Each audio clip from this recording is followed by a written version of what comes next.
Bonjour les petits explorateurs. Aujourd'hui, on va découvrir un secret super sucré. Comment les abeilles fabriquent-elles le miel? C'est une aventure incroyable, alors mettez vos casques d'explorateurs, on y va regarder. Voici Maya, notre amie l'abeille super courageuse. Elle a une mission très importante. Le soleil lui fait un clin d'œil pour lui souhaiter bonne chance. Maya sort de sa maison, la ruche, et s'envole vers un champ rempli de fleurs qui dansent. Bonjour les fleurs. Chaque fleur cache un trésor, un jus sucré que l'on appelle le nectar. C'est comme un mini jus de fruits pour les abeilles.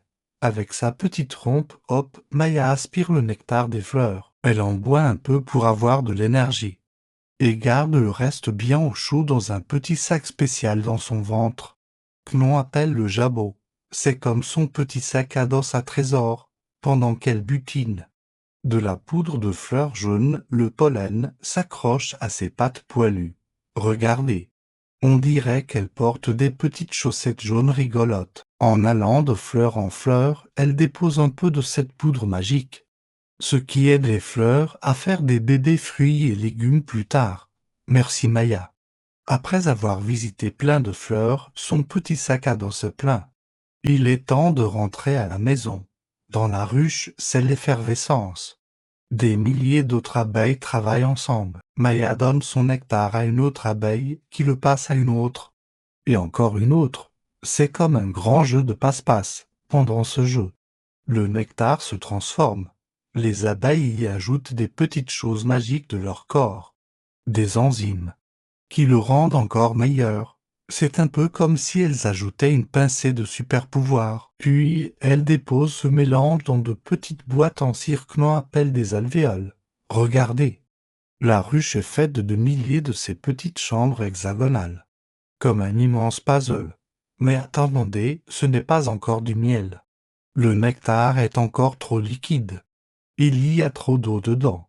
Alors les abeilles se mettent toutes ensemble et battent des ailes très vite. Vroom, vroom, vroom. Elles créent un petit vent chaud à l'intérieur de la ruche pour faire sécher le nectar. Un peu comme un sèche-cheveux géant, l'eau s'évapore. Et le nectar devient plus épais et plus sucré. Et voilà, le nectar est devenu du miel délicieux. Pour le garder bien frais, les abeilles ferment chaque petite boîte avec un couvercle de cire. C'est leur garde-manger pour l'hiver, quand il n'y aura plus de fleurs dehors. C'est grâce à ce travail d'équipe incroyable qu'on peut, nous aussi, déguster ce délicieux trésor doré.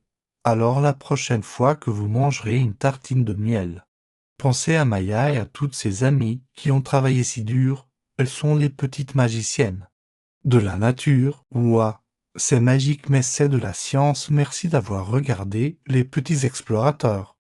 N'oubliez pas de vous abonner pour ne manquer aucune de nos prochaines aventures. À bientôt.